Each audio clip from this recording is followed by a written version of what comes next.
수강생 여러분 안녕하세요. 9주차 한국농업의 국제개발협력 강의를 맡은 김경량입니다. 현재는 교직을 떠난 후에 글로벌 아그로 네트워크라는 국제농업농촌 개발협력 컨설팅 회사의 대표로서 재직하고 있습니다. 이번 주에는 한국농업의 국제화를 앞서 인도하고 있는 국제농업개발협력에 대해 알아보는 시간을 갖도록 하겠습니다. 한국농업의 국제개발협력 강의는 아래와 같이 5개의 단락으로 나누어 진행됩니다. 첫째, 국제개발협력이란 무엇인가? 둘째, 국제농업개발협력이란 무엇인가? 셋째, 한국의 농업 분야 국제원조 활용 사례. 넷째, 한국의 농업 분야 국제원조 지원 사례. 마지막으로 한국의 국제농업개발협력의 평가와 발전 과정입니다. 첫 번째 단락에서는 국제원조의 중심이 되는 국제개발협력에 대해 살펴보겠습니다. 국제개발협력이란 선진국, 개발도상국 간 또는 개발도상국 내에 존재하는 개발 및 빈부격차를 줄이고 개발도상국의 빈곤 문제 해결을 통한 인간의 기본권을 지키려는 국제사회의 노력과 행동을 의미합니다. 국제개발협력은 개발도상국의 개발을 목적으로 정부가 제공하는 공적 개발 원조와 기타 자금을 의미합니다.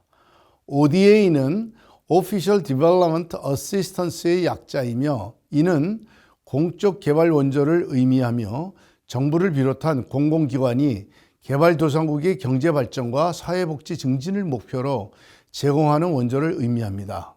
간단하게 경제 발전 및 사회복지 증진을 목표로 하고 이를 위해 원조를 제공하는 것을 칭하는 말이며 구체적으로는 개발도상국 정부 및 지역 또는 국제기구에 제공되는 자금이나 기술 협력을 포함하는 개념으로도 정의됩니다. 그렇다면 ODA의 목적은 무엇일까요? 개발 원조를 핵심으로 하는 국제개발협력의 가장 보편적인 목적은 개발도상국의 빈곤 문제 해결입니다. 빈곤 퇴치를 위해 경제, 사회, 정치, 안보, 환경 측면 개발이 다각적으로 이루어져야 하는 만큼 보호적, 경제적, 인적, 사회문화적, 정치적 목적들은 서로의 달성에 있어서 긍정적인 영향을 미칩니다. 국제개발협력과 관련하여 과거의 선진국들은 ODA 외형 확대, 즉 원조의 양에 치중하였으나 2000년대 들어 ODA 효과성인 원조의 질에 대해 주목하기 시작하였습니다. 빈곤 퇴치를 위해 공유국 간의 경쟁 과열과 중복 투자로 ODA가 개도국 성장에 기여한 정도가 기대에 미치지 못했다는 시각이 확대되었으며 주요 선진국은 글로벌 금융위기 이후 재정 긴축 압박과 ODA 규모 확대가 어려운 가운데 원조 효과의 중요성이 현안으로 대두되었습니다. 다음은 한국의 국제개발협력의 역사를 수원국과 공역으로 나누어 살펴보겠습니다. 먼저 수원국으로서의 역사를 보면 해방 이후 1990년대까지 한국은 미국 및 국제사회의 원조를 받았습니다.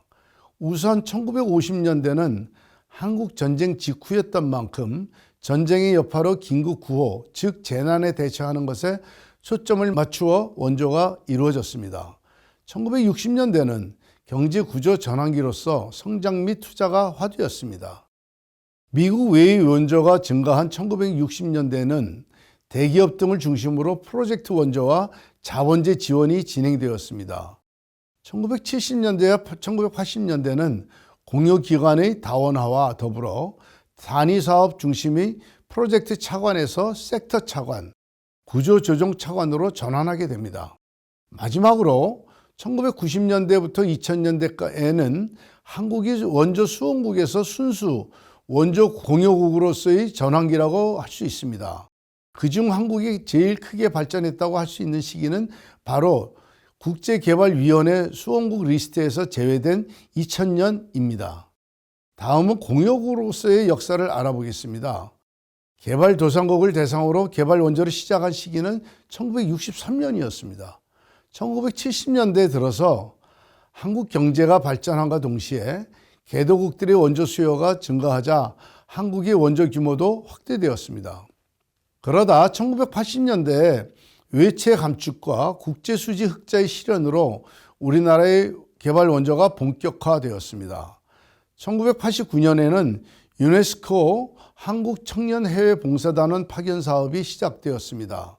1991년에 한국국제협력단 즉 코이카가 설립되었고 1996년 OECD에 29번째 회원국으로 가입하게 된 한국은 국제원재사회 방면에서 점점 영향력을 키우게 되었습니다. 2009년 대한민국 정부 파견 해외봉사단 단일 브랜드 월드 프렌즈 코리아가 출범하였으며 2010년 국제개발위원회의 24번째 회원국이 된 한국은 이후 2011년에 부산 세계개발원조총회를 주최하기도 하였습니다. 이처럼 한국은 수원국에서 공여국으로 발전을 해왔고 공여국으로서의 역할을 지속적으로 확대해 나가고 있습니다. 2010년 이후 한국은 중견 공여국으로 성장을 하였고 연평균 ODA 증가율은 OECD 다크 회원국 중 최상위 수준에 도달하기도 하였습니다. 2010년 이후 농업 분야의 국제개발협력의 규모도 지속해서 확대하고 있습니다. 하지만 유엔이 공고하는 ODA GNI 비율은 0.7%인데 우리나라는 2020년까지 0.15% 수준에 머무르고 있습니다. 다음으로 우리나라 ODA 현황과 특성을 살펴보겠습니다.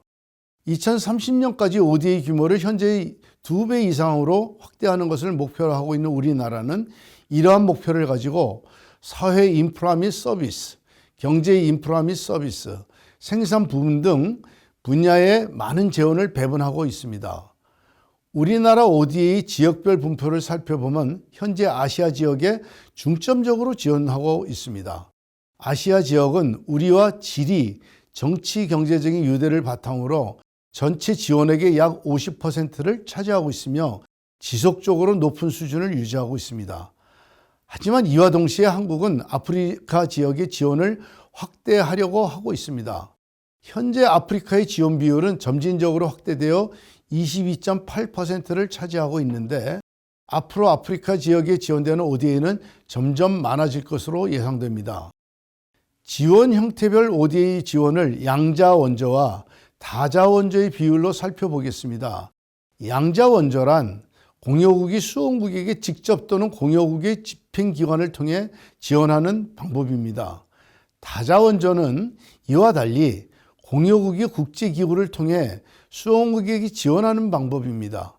쉽게 이해를 하자면 양자간 원조는 직접적인 방법을 활용한 원조, 다자간 원조는 간접적 지원 방법이라고 생각할 수도 있습니다. 양자간 원조는 무상 원조와 유상 원조로 구분됩니다. 무상 원조는 증여의 방법으로 증여율 100%를 칭하는 말입니다. 이와 반대로 유상 원조는 양어성 차관, 즉 증여율 100%가 아니라 그 이하인 원조를 뜻하는 말입니다. 한국의 경우 2002년이라는 시점까지 유상 원조의 비중이 컸지만 2003년 이후 무상 원조가 더 큰 비중을 차지하고 있습니다. 2020년 기준 유무상 원조의 지원 비중은 유상 원조가 33.9%, 무상 원조가 66.1%입니다. 다음 화면을 통해 우리나라 ODA 특성을 알아보겠습니다. 한국이 ODA 주요 공여국으로서 세계 무대에서 주목받는 이유는 특히 개발 효과와 포괄적 성장의 가교 역할을 충실히 이행하고 있기 때문입니다.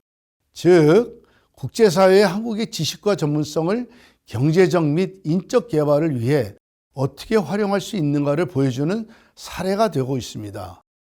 한국은 괄목할 만한 개발 여정에서 스스로 습득한 경험을 바탕으로 전 지구적 개발과 포괄적 성장을 추진하는 하나의 원동력으로서 브릭스 그룹과 연계하여 핵심적 역할을 수행하고 있습니다.